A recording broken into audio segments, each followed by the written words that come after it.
सवाल कई है, नसीमुद्दीन सिद्दीकी की भूमिका क्या होगी।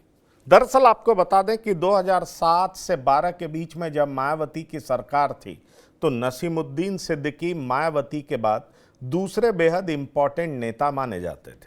दर्जन से ज्यादा मंत्रिमंडल वो संभालते थे। ऐसे में सवाल उठ रहा है कि पहले उन्होंने बीएसपी को छोड़ा, कांग्रेस में शामिल हुए, समाजवादी पार्टी में आकर के नसीमुद्दीन सिद्दीकी क्या कर जाएंगे? क्या वो आजम खान का विकल्प बनेंगे? क्या इमरान मसूद का जवाब बनेंगे?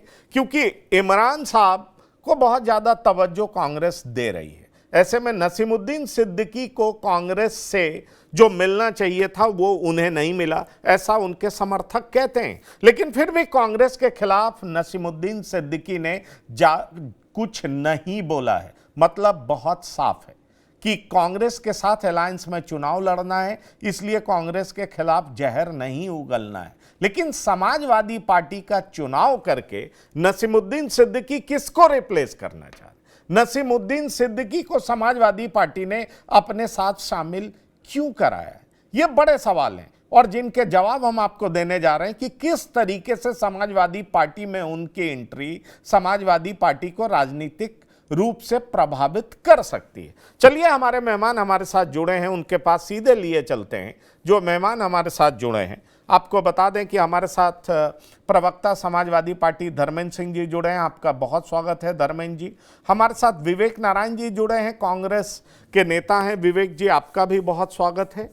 और साथ ही साथ आलोक वर्मा जी जुड़े हैं, प्रवक्ता बीजेपी। आपका बहुत स्वागत है वर्मा जी। और साथ ही डॉक्टर सुशील गौतम राजनीतिक विश्लेषक हैं, आपका भी बहुत स्वागत है।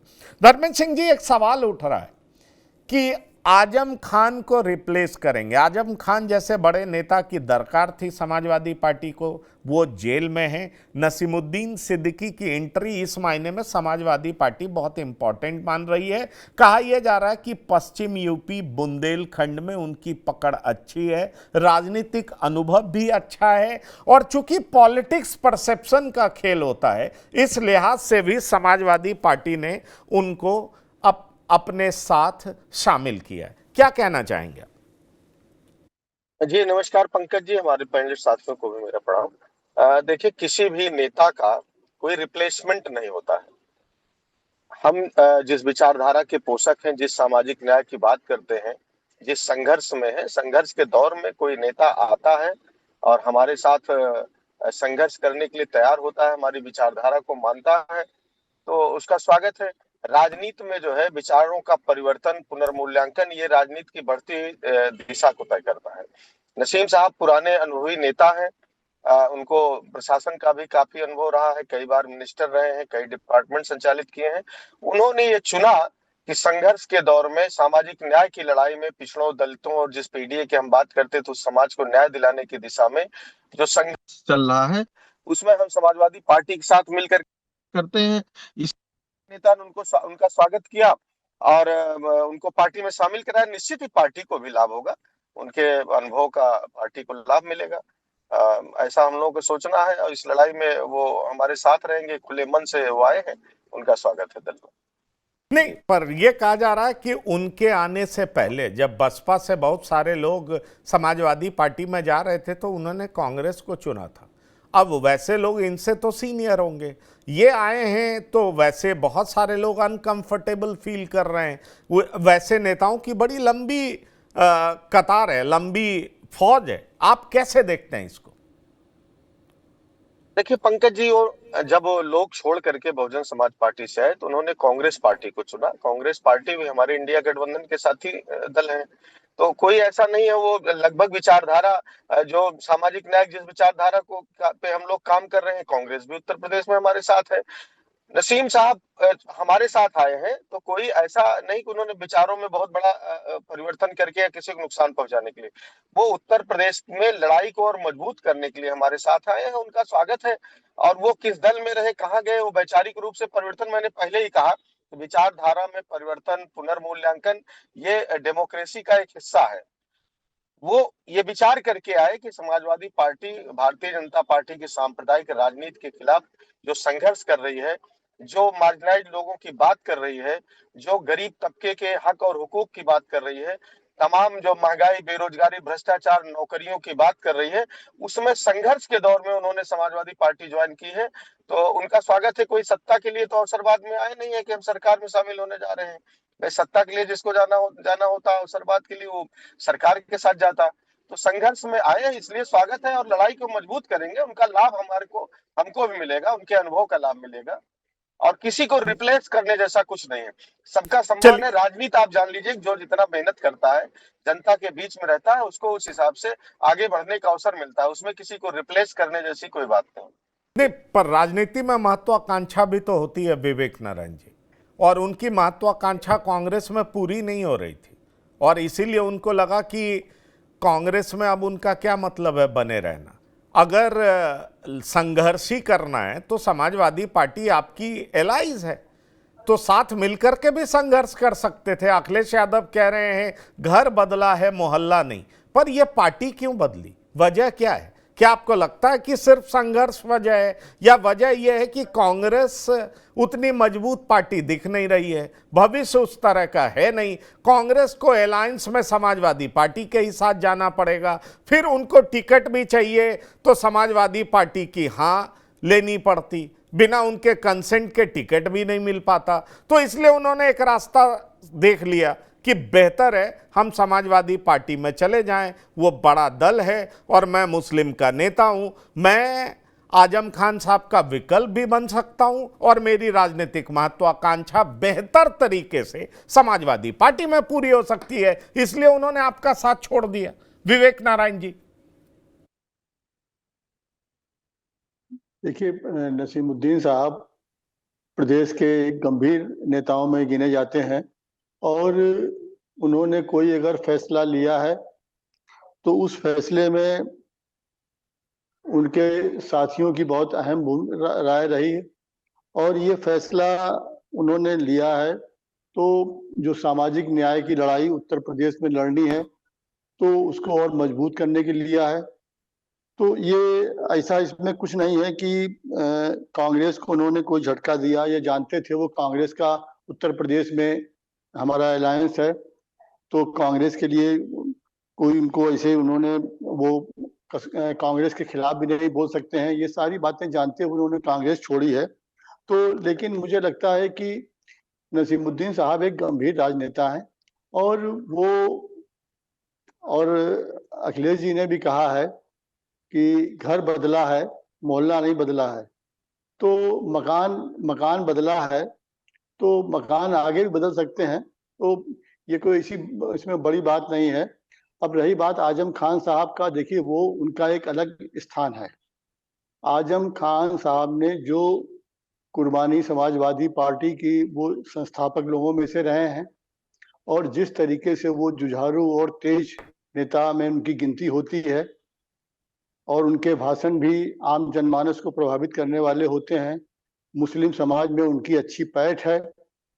वो ठीक है कानूनी जंजालों में फंसे हुए हैं, लेकिन मुझे नहीं लगता है कि उनकी उससे लोकप्रियता में कोई फर्क आया है। ये तो उनको रिप्लेस करने का या उनको करने की बात, उनका स्थान तो कोई नहीं ले सकता है। ये तो अगर ये मैं समझता हूँ कि ये बात नसीमुद्दीन साहब भी जानते होंगे, वो भी परिपक्व राजनेता हैं वो। तो ये कुल मिला के आज अगर वो सांप्रदायिकता के खिलाफ या सामाजिक न्याय के खिलाफ लड़ाई लड़ना चाहते हैं तो वो इंडिया गठबंधन में ही है और प्रदेश से लेके ये लड़ाई देश के अगर स्तर पर लड़नी है तो बगैर कांग्रेस के साथ लिए नहीं हो सकती है। ये बात भी वो जानते हैं। तो कई चीजें देखिए और इन सब के ऊपर मुझे लगता है कि उनके साथियों का ज्यादा दबाव रहा होगा, तो उस दबाव पर में विवेक उन्होंने जी, ये विवेक फैसला नारायण लिया जी, है। Vivek Narayan ji, with due respect, मैं आ रहा हूं। भाजपा के प्रवक्ता भी हमारे साथ हैं, पर राजनीतिक विश्लेषक डॉक्टर सुशील गौतम है।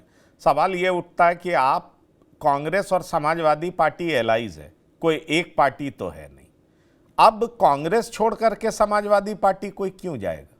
क्योंकि उसकी व्यक्तिगत राजनीतिक महत्वाकांक्षा भी तो होगी, और समाजवादी पार्टी किसी मुस्लिम नेता को क्यों लेगा? क्योंकि समाजवादी पार्टी को लग रहा होगा ना कि भाई हम अलायंस के भीतर भी संतुलन बनाएंगे और बाहर भी परसेप्शन बनाएंगे, क्योंकि कांग्रेस में इमरान मसूद तो बहुत बहुत दिखाई पड़ते हैं, बहुत बोलते हैं, अक्सर सुने जाते हैं, प्रियंका गांधी के काफी करीब माने जाते हैं। और खबर तो ये है कि एयरपोर्ट पर राहुल गांधी आ रहे थे, इनको एंट्री नहीं मिली, ये राहुल गांधी का वेलकम ही नहीं कर पाए, और उसी दिन इन्होंने सोच लिया कि अब छोड़ देना है कांग्रेस, क्योंकि कांग्रेस में उन्हें महत्ता नहीं मिल रही है और इमरान मसूद के रहते उनको नहीं मिलेगी। तो मैं आपसे डॉक्टर साहब यही पूछना चाह रहा हूं कि केवल ये कह देना घर बदला है मोहल्ला नहीं, आपको लगता है कि राजनीति में कोई चीज इतनी सिंपल होती है? देखिए, मेरा मानना यह है नसीमुद्दीन सिद्दीकी जी की राजनीति के बारे में कि नसीमुद्दीन सिद्दीकी जी जनता के नेता नहीं थे, वो बीएसपी को मैनेज करने वाले नेता थे। वो पार्टी ने उन्हें बनाया था लीडर, और पार्टी ने उन्हें इतने महत्वपूर्ण डिपार्टमेंट मंत्री के दिए कि जिसमें 14-15 तक, एक बार तो शायद 21 मंत्रालय तक इनको दिए। लेकिन वो जो रसूख बीएसपी में मिला, और जो रसूख, एक लीडर को हमेशा एक रसूख की आदत पड़ जाती है, जिस पद पे वो रहा हो और जिस जो उसका सोसाइटी में और प्रशासन में उसका दबदबा दिखता हो।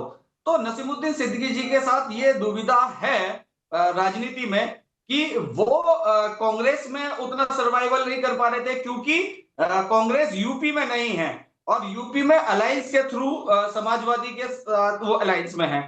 तो अब ये बात उठती है, क्या समाजवादी में उनको ये रसूख मिल पाएगा? जाहिर सी बात है, ये रसूख जो उन्होंने बीएसपी गवर्नमेंट में देखा, बीएसपी के शासन में देखा, वो रसूख तो समाजवादी में नहीं मिल पाएगा। तो ये तो उन्हें हमेशा कचोटता ही रहेगा, और इन्हें कहीं ना कहीं समाजवादी में सर्वाइवल के लिए भी, अपने सर्वाइवल के लिए भी स्ट्रगल ही करना पड़ेगा, मेरा ये मानना है। और घर बदला है और मोहल्ला नहीं, तो ये पॉलिटिकली एक बहुत छोटा सा सटायर सा है कि गठबंधन की राजनीति को साधने के लिए कि कांग्रेस नाराज ना हो जाए। लेकिन मेरे हिसाब से अगर ये सटायर पॉलिटिकली देखा जाए, तो कांग्रेस पर और समाजवादी पर इस सटायर का कोई ज्यादा महत्व नहीं बनता है, क्योंकि नसीमुद्दीन सिद्दीकी जी ने कांग्रेस में रहकर भी कोई बहुत बड़ा उलटफेर किसी क्षेत्र में, अपने क्षेत्र में जहां के वो रहने वाले हैं, या बिजनौर से जब कांग्रेस ने इन्हें इलेक्शन लड़ाया, वहां से बहुत मार्जिन, इन्हें बहुत सारी वोटें मिली, ऐसा भी इनके साथ नहीं हुआ है।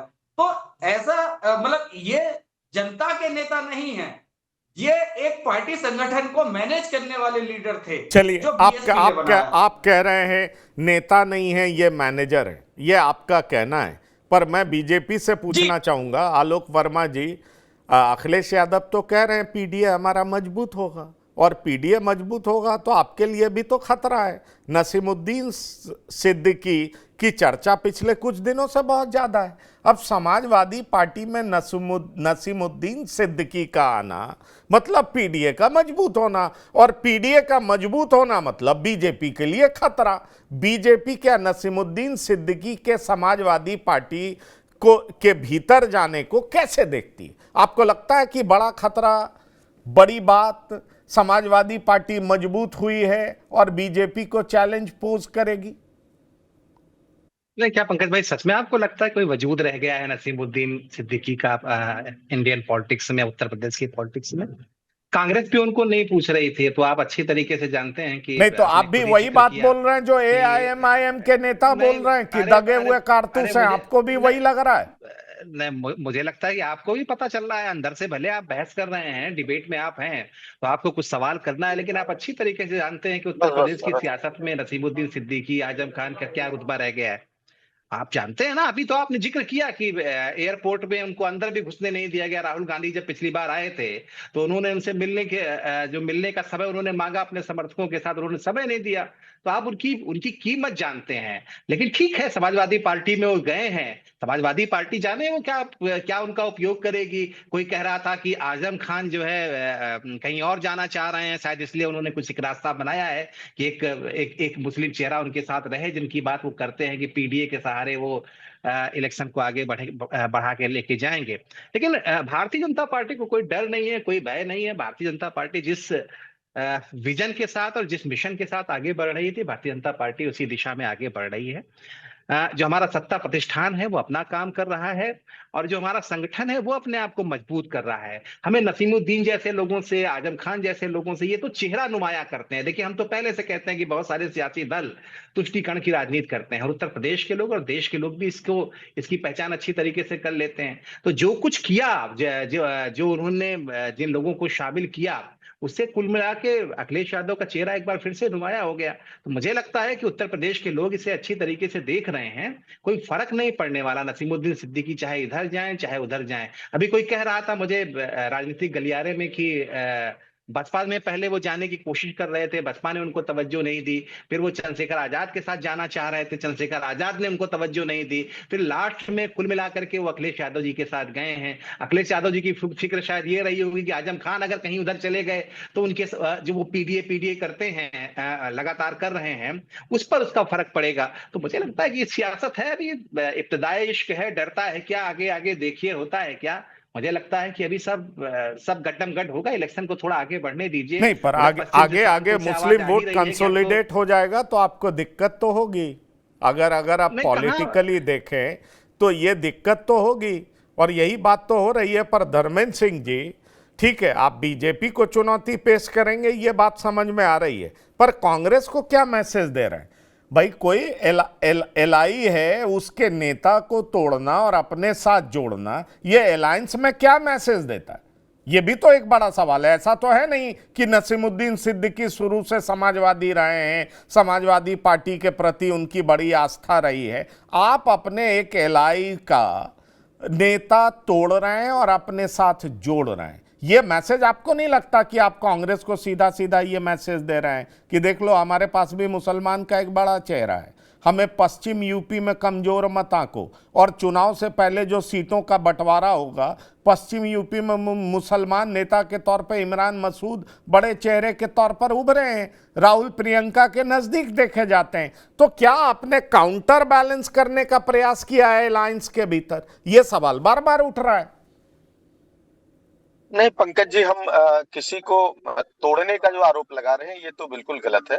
वो कांग्रेस पार्टी छोड़ चुके थे, किन कारणों से छोड़े थे, क्या बात थी, उसको तो वही बता पाएंगे।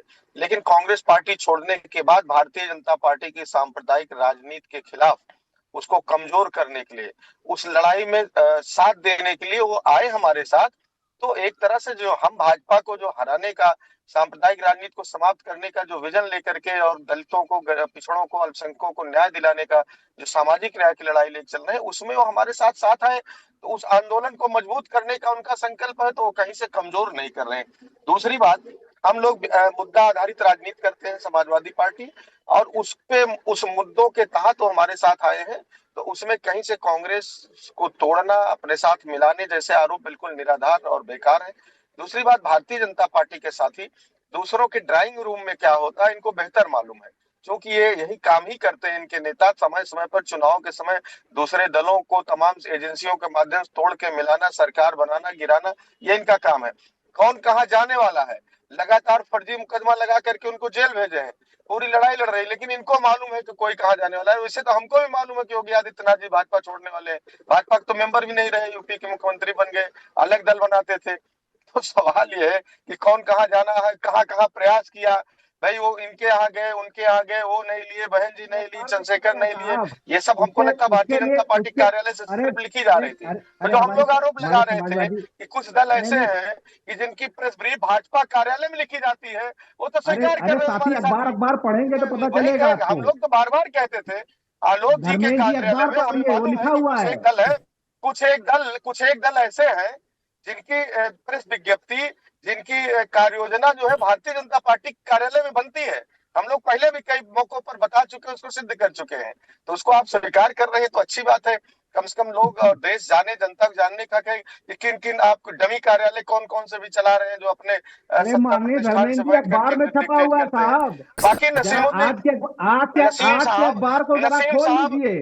साहब कुछ है कि खत्म हो गए हैं, आपको क्यों अखबार के साथ ये भी छपा हुआ है। ताकत है उनके पास, आपकी जो खबर छपी है, आपकी जो खबर छपी है, आपकी जो खबर छपी है धर्मेंद्र बाबू, उसके साथ ये भी छपा है कि नसीमुद्दीन सिद्दीकी ने कहा कहाँ का घंटा बजाया, कहाँ का घंटा बजाया, वो भी अखबार में छपा हुआ है। उसके लिए थोड़ा पढ़ना लिखना पड़ता है, उससे कोई वास्ता तो आपका है नहीं। समाजवादियों का, समाजवादी पार्टी के लोगों का वास्ता अखबार पढ़ने से तो है नहीं। उसके लिए थोड़ा पढ़िए, पढ़ेंगे तो पता चलेगा क्या लिखा हुआ है। ये भारतीय जनता पार्टी के लोग नहीं कह रहे हैं, ये अखबार में लिखा हुआ है, छपा हुआ है, छपा हुआ है। जरा पढ़िए, आज डिबेट से हटके जाइएगा, जरा देखिएगा कि क्या लिखा है, आपकी हरकत, आपकी करतूत के बारे में क्या लिखा है। नसीमुद्दीन सिद्दीकी कहाँ जा रहे थे, कहाँ का घंटा उन्होंने खड़खड़ाया, सब लिखा हुआ है धर्मेंद्र जी।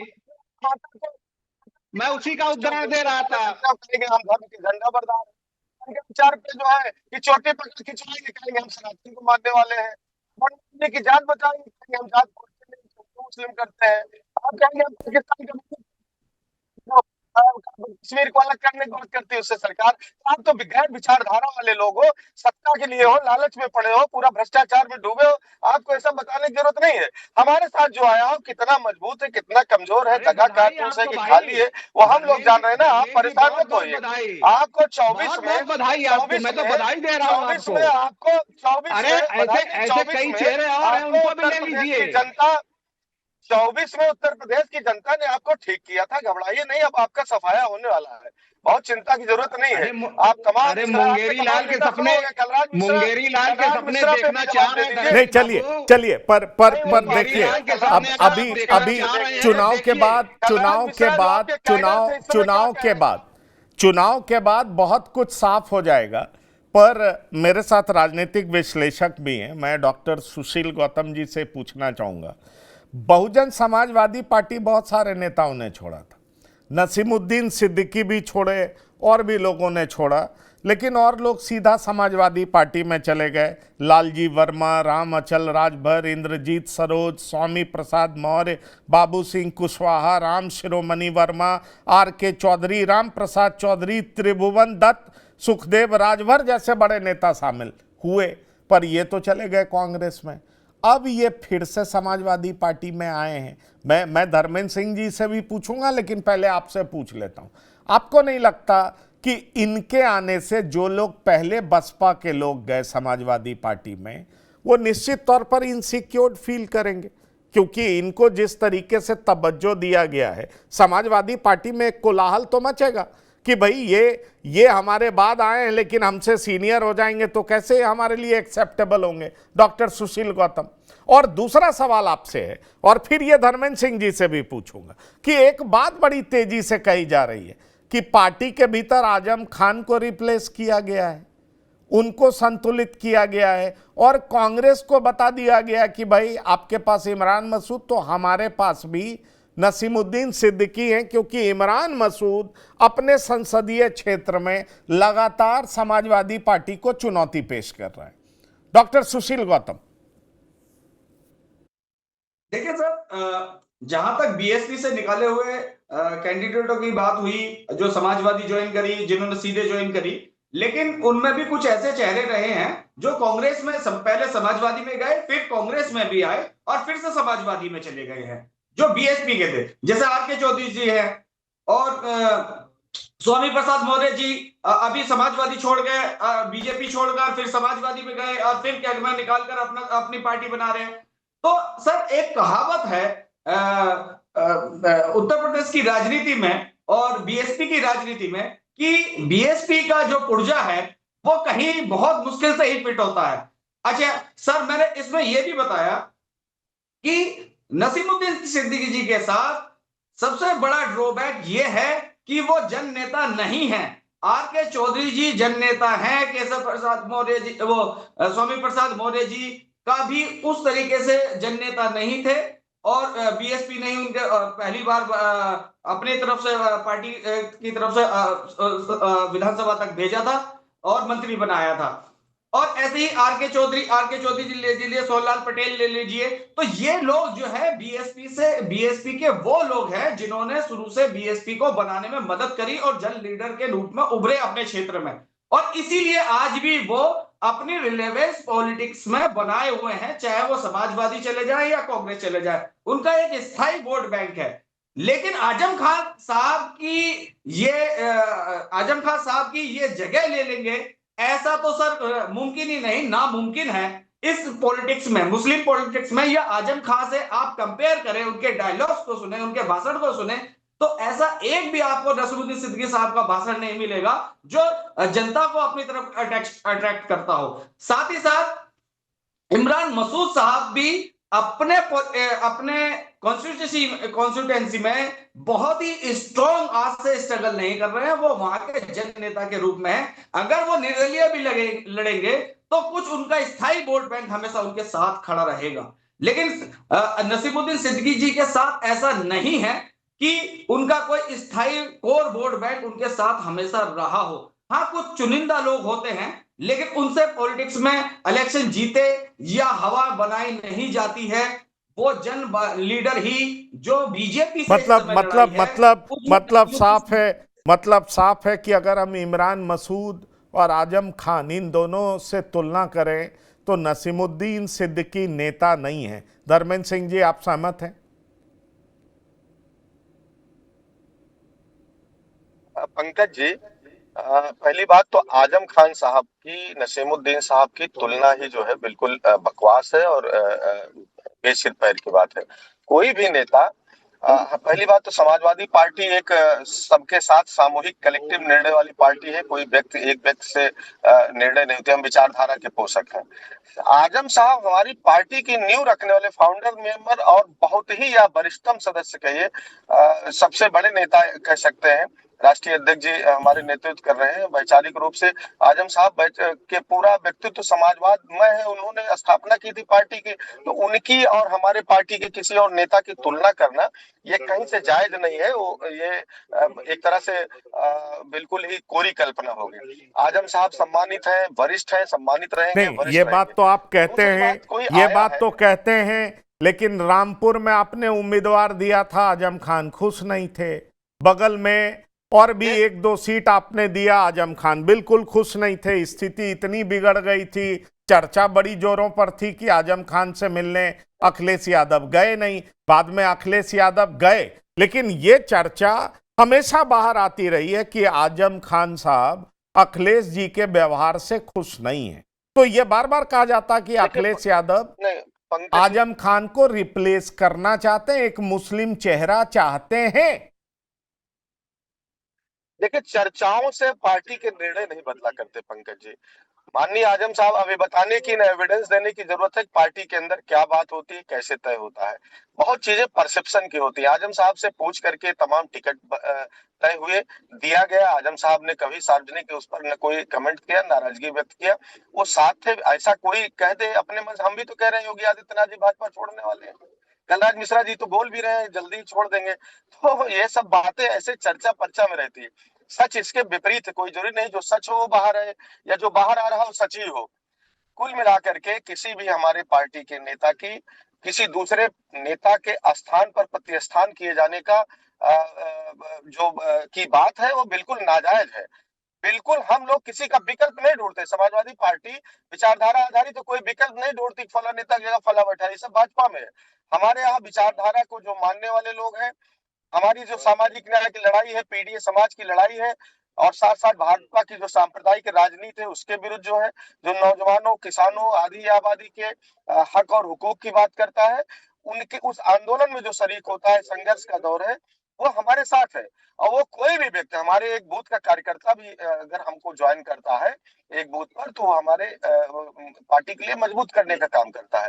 नसीम साहब काफी दिन सरकार में रहे, बड़ा प्रशासनिक अनुभव है उनको, राजनीतिक अनुभव है, एक दल को एक तरह से चलाया उन्होंने। तो निश्चित ही हमको आप उनके अनुभव का फायदा लेना चाह रहे हैं, आप उनके अनुभव का फायदा लेना चाह रहे हैं, लेकिन कांग्रेस बार बार चूक क्यों जाती है? विवेक नारायण जी, वो देखिए उसी नेता से ये फायदा लेना चाह रहे हैं। घर बदला है, मोहल्ला नहीं, मान भी लिया, पर आपको छोड़ के नेता क्यों चले जाते हैं? कांग्रेस पार्टी में इसको लेकर के कोई चिंता नहीं होती क्या? कोई विचार नहीं होता क्या?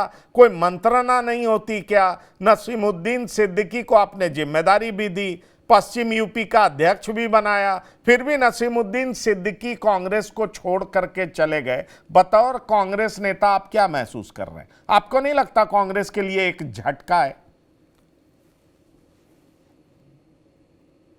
पंकज जी, कांग्रेस तो एक समुंदर है और विचारधारा पर चलने वाली पार्टी है। आज नसीमुद्दीन साहब से मैंने पहले कहा, दोबारा दोहरा रहा हूं कि नसीमुद्दीन साहब बसपा में जो उनका स्टेटस नंबर 2 का, तो वो कुछ चीजें वो बराबर उनके रही होंगी, लेकिन ये जो फैसला उनका लिया है, मेरा उनसे मुलाकात भी हमारी थी, उनसे हम परिचित थे कि ये फैसला निसंदेह उन्होंने अपने साथियों के दबाव में लिया है और वो एक गंभीर संजीदा नेता हैं और वो जानते हैं कि देश स्तर पे आज भाजपा के जो कुनीतियां हैं, जिनसे देश का किसान, अभी देश का मजदूर, देश का बेरोजगार और जिस तरीके से फिरका परस्त ताकतें सर उठा रही हैं, उनसे देश के स्तर पे लड़ने में केवल एक ही पार्टी है जिसमें वो अपना योगदान दे सकते हैं, वो है कांग्रेस। तो इसलिए कोई उनका ऐसा जाना नहीं है। वो कल को 27 के बाद हो सकता है साथियों को बात समझाने में कामयाब हो जाएं और फिर कांग्रेस, तो वो जानते हैं, कांग्रेस के अलावा देखिए मेन उनका उद्देश्य है कि फिरका परस्त ताकतों से देश में सरकार की जो भाजपा सरकार की कुनीतियां हैं उनके खिलाफ खड़े होने का, और जिस तरीके से राहुल जी संघर्ष कर रहे हैं बराबर पिछले 10 सालों से, ये वो सब जानते हैं। लेकिन फिर वही बात है, कुछ दबाव के तहत वो गए हैं। ये फैसला उनका अपना फैसला नहीं है, कुछ मौकों, कुछ परिस्थितियों के हिसाब से फैसला लिया है, जिसपे मुझे पक्का यकीन है, पूरे कांग्रेस हाईकमान को भी यकीन है कि वो अपने फैसले पर पुनर्विचार जरूर करेंगे।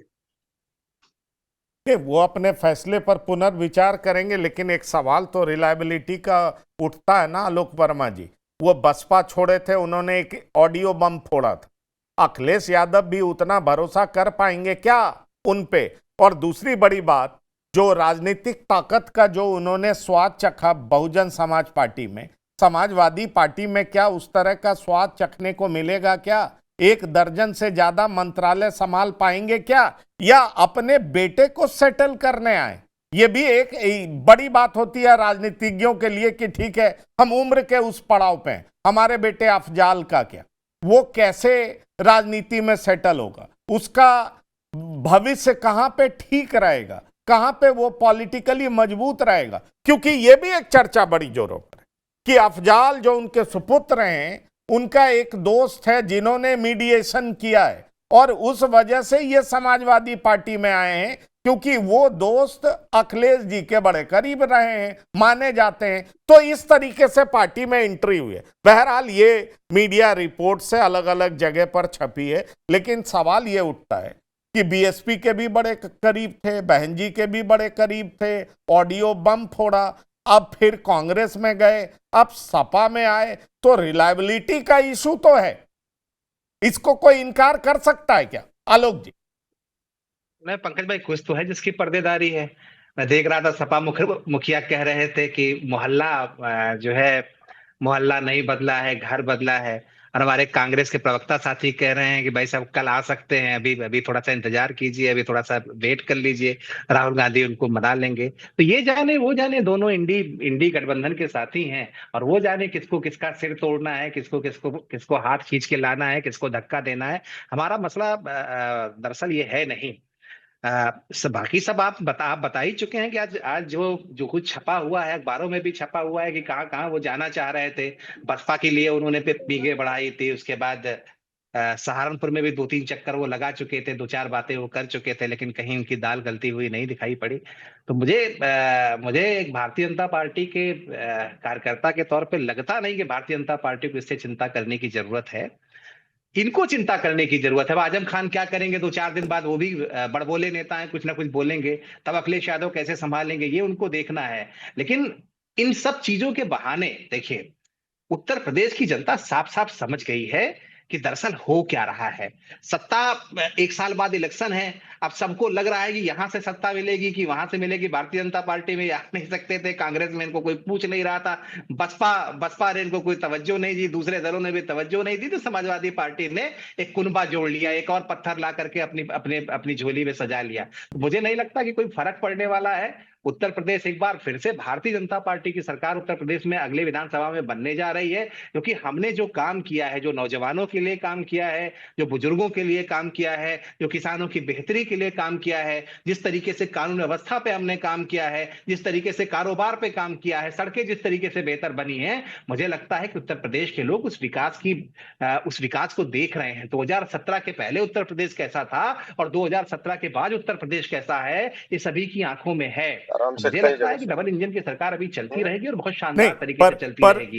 ये इस तरीके से चीजें करते रहेंगे, थोड़ा और गुजरेगा, इनको तोड़ेगा, उनको तोड़ेगा, तोड़ ताड़ के पंकज जी पूरा तो ये सड़कों की बात कर रहे हैं, जो एक गांव में जो आजादी के बाद सड़कें बनी थी उसको खोद दिया। इसके लिए इनके मंत्री को, इनके विधायक ने बंधक बना दिया था, आपने चढ़ाया था, याद होगा पंकज जी, किस तरह से वो व्यथित होकर के इन्हीं के दल का विधायक, अगर समाजवादी पार्टी के विधायक ये किया होता तो ये कहते तो उस पर कानूनी कार्रवाई कर रहे होते। आज उसका जवाब देने की स्थिति में नहीं है। खुलेआम सबने देखा वीडियोज, किस तरह से गांव में एक भी सड़कें नहीं रही, वो सड़कों की बात कर रहा है। वो कह रहा है कानून व्यवस्था के बाद जिसके समय महिला संबंधी अपराधों में नंबर 1 पर है, दलित उत्पीड़न के अपराधों में नंबर 1 पर है, वो कानून व्यवस्था की बात कर रहे हैं। आए दिन इनकाउंटर हो रहा है, वो कह रहे कानून व्यवस्था की बात हो रही है, लॉ एंड ऑर्डर की बात हो रही है। वो कह रहे हैं जिनके राज में 5000 करोड़ ज्यादा गन्ना किसानों को बकाया, वो किसानों की बात कर रहे हैं। किसानों की आज दोगुनी करने की बात की थी, आज तक एमएसपी गारंटी नहीं दे पाए, वो कह रहे हैं किसान सुखी है। तो भाई ये 10 साल से रखे पड़े हैं। आप पैसा खर्च नहीं कर पाए, कहानी पुरानी हो गई, वो झूठ बोल रहा था बड़े सलीके से, मैं एक बार ना करता तो और क्या करता। उत्तर प्रदेश के लोगों ने आपका चेहरा 2017 के पहले का उत्तर प्रदेश अच्छी तरीके से देखा है।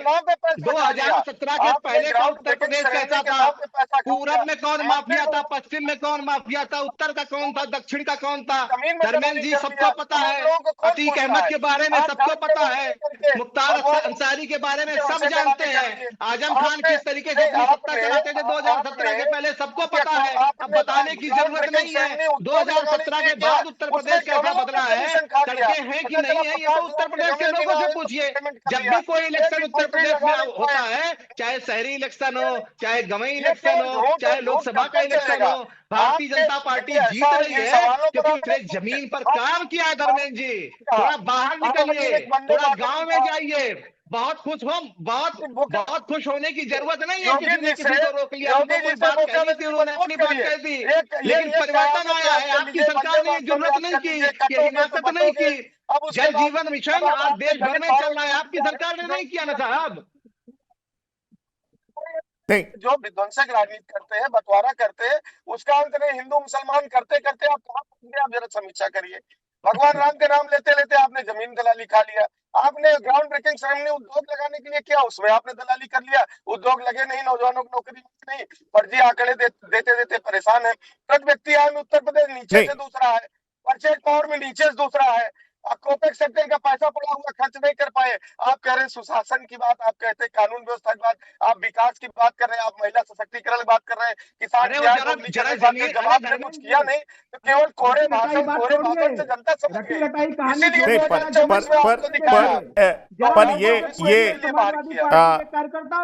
डॉक्टर सुशील गौतम, जिस तरीके से 17 में बीजेपी सोशल इंजीनियरिंग की जबरदस्त सीट जीती, बीजेपी हिंदुत्व, डेवलपमेंट और सोशल इंजीनियरिंग जबरदस्त करती है जमीन पर, आपको नहीं लगता समाजवादी पार्टी भी इस रास्ते में काफी आगे दिखाई पड़ रही है? नसीमुद्दीन सिद्दीकी मुस्लिम चेहरा है पर मॉडरेट वॉइस है, कोई बहुत एक्सट्रीम उनका वर्ड्स नहीं होता, उनके स्टेटमेंट नहीं होते जैसे आजम खान के होते हैं। तो आपको नहीं लगता कि यह भी एक बड़ी पसंद है, बड़ी वजह होगी पसंद करने की कि अखिलेश यादव ने उनको क्यों पसंद किया? दूसरा, आपने देखा कि जिस तरीके से हिंदुत्व के ही पिच पर समाजवादी पार्टी खेल रही है, शंकराचार्य का मुद्दा, पाल समाज को लेकर के आवाज उठाना, तो पीडीए को मजबूत करने की राह में अखिलेश यादव काफी आगे बढ़ते हुए दिखाई पड़ रहे हैं। उन्होंने बहुत कुछ वो भी अपनाया है जो बीजेपी करती रही है। आप इसको कैसे देख रहे हैं? देखिए, समाजवादी गवर्नमेंट जो पीडीए समाजवादी पार्टी जो है, जो पीडीए का नारा देती है, देखिए मैं उससे पूर्ण रूप से सहमत नहीं हूं कि ये पीडीए उस तरीके का पीडीए है जो बीएसपी जो अपने शासनकाल में जिसको धरातल पर पीडीए के लिए, जिसको ये दलित पिछड़ा या अल्पसंख्यक जिसको कह रहे हैं, तो उसके लिए, उसके अधिकार के लिए योजनाएं और सुशासन की व्यवस्था करता है। पीडीए, यहां पीडीए का मतलब मुझे कुछ और ही लगता है। बस समाजवादी की किसी तरह सरकार बन जाए और उसके बाद जो है इसी दलित, ओबीसी और जो और दूसरी जातियां हैं एससी एसटी ओबीसी में और माइनॉरिटी में, इन्हीं के अधिकारों को काटा जाए। इसके जीते जागते उदाहरण सर 13 पॉइंट रोस्टर है, प्रमोशन में रिजर्वेशन का बिल फाड़ना है, और देखिए जो पट्टे दलितों को मिले, जो सोचना सोचिए, देखिए ऐसा जो बाबा साहब भीमराव अम्बेडकर और कांशीराम ने जिस सामाजिक न्याय और आंदोलन की राजनीति करते थे, उसको आप उनको वो सार्वजनिक रूप से खोल दिए गए कि कोई भी उनके पट्टे ले सकता, तो उनको फिर से जमीन विहीन करने की योजना समाजवादी ने बनाई। अगर 50 लाख महिलाओं को समाजवादी यहाँ पर इस तरीके से काम करती हुई उसमें आप ये समझा नहीं सकते हैं। ये जो भारतीय जनता पार्टी के एजेंट के रूप में बात कर रहे हैं, आप नहीं समझा पाएंगे। अगर लोहिया ग्राम योजना, जनेश्वर मिश्र ग्राम योजना लेकर के आए तो गांव में सबका विकास होना, तो उसमें कानूनी तो दलित वर्ग सबसे ज्यादा समाजवादी पेंशन 50 लाख जो हुई, उसमें सबसे ज्यादा बड़े पैमाने पर पिछड़े वर्ग, दलित वर्ग के लोग थे, और जो गरीब तगड़े थे उनको भी मिल रहा था। आप इसमें मत फंसिए, आप उससे भाजपा के तय में मत फंसिए। हमारी सरकार इसलिए नहीं हम आंदोलन चला रहे कि हम सरकार में आके करेंगे। हमारे लिए ये जो हमारा संकल्प पत्र था, पहले भी हमारे लिए वो पवित्र ग्रंथ था, और आगे भी जो हम ये कह रहे हैं दलितों, पिछड़ों, अल्पसंख्यकों के लिए, तो उनके लिए हम आंदोलन नहीं, सवाल फिर यही उठ खड़ा हो रहा है। मुझे लगता है थोड़ी आवाज ब्रेक हो रही है। विवेक नारायण जी, समाजवादी पार्टी पीडीए को मजबूत करने में लगी है, और ये जो नसीमुद्दीन सिद्दीकी का मसला हुआ है, इससे पीडीए मजबूत होगा या कमजोर होगा, ये मैं आपसे समझना चाह रहा हूं। आपका कमेंट क्या है? इससे पीडीए मजबूत होगा, कमजोर होगा, कैसे देखते हैं आप?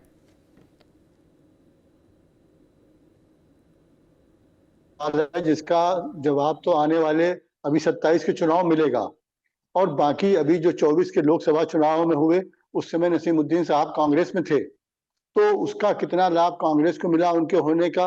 तो इस तरह के कई चीजें जो हैं, जो भी आगे आने वाले समय बताएंगे कितने वो उनका फैसला सही रहा और कितने वो फायदेमंद साबित होंगे हमारी इस पीडीए की लड़ाई में। या जो पीडीए तो बाद में आया कॉन्सेप्ट, कांग्रेस का तो कॉन्सेप्ट शुरू से था सबको साथ लेके चलने का। तो आज कांग्रेस का जो वो था उसमें कितने वो प्रभावी रहे 24 के चुनाव में, ये भी एक बड़ी इसमें सोचने की बात है। ये तो अब 27 में उसका और जो एक फाइनल है वो भी हो जाएगा। ये चलिए, तो सवाल फिर वही है कि उन्होंने वाकई घर बदला है, मोहल्ला नहीं। चलिए मान लेते हैं कि एलाइज की ही पार्टी में गए, मतलब उसी गठबंधन में बने हुए हैं, लेकिन इससे क्या समाजवादी पार्टी मजबूत हुई है? सवाल यह भी उठ रहा है कि क्या वाकई आजम खान जैसे बड़े नेता को वो रिप्लेस कर पाएंगे या उनकी ताकत में इजाफा करेंगे? सवाल यह भी है कि पश्चिम यूपी में क्या इमरान मसूद के सामने समाजवादी पार्टी एक बड़े मुस्लिम चेहरा को उतारेगी? तो ये भी एक मैसेज जाएगा कि समाजवादी पार्टी के पास भी बड़े दिग्गज नेता हैं जो जमीन पर काम कर सकते हैं। क्या असर होगा वो लगातार हम बताते रहेंगे। आलोक वर्मा जी, धर्मेंद्र सिंह जी, विवेक नारायण जी और डॉक्टर सुशील गौतम अब उत्तर चाहिए में शामिल हुए, इसके लिए बहुत बहुत धन्यवाद और शुक्रिया। तो अब उत्तर चाहिए में इतना ही। ताजा तरीन खबरों के लिए आप लगातार देखते रहिए TV9। धन्यवाद, नमस्कार।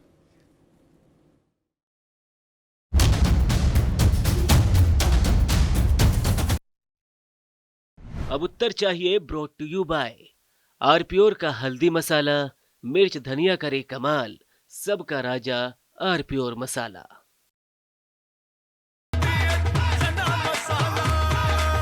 अब छोलिया हो या लोबिया, सफेद चने या काले चने, सब कुछ मजेदार बने।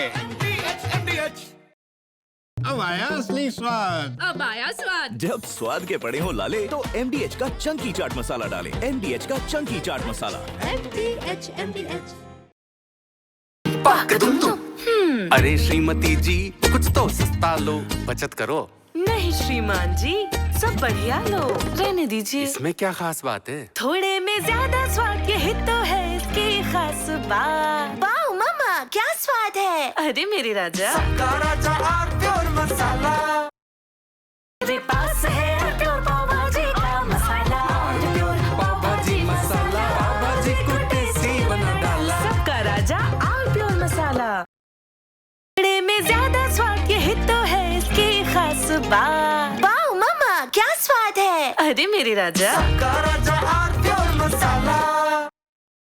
तो सस्ता लो, सब बढ़िया लो, इसमें क्या खास बात है। थोड़े में ज्यादा स्वाद, यही तो है इसकी खास बात। सबका राजा आर प्योर मसाला। MDH का किचन किंग किचन में हो तो हम सब कुछ बना सकते हैं। बैंगन का भरता, आलू गोभी, भिंडी मसाला और भी बहुत कुछ। MDH।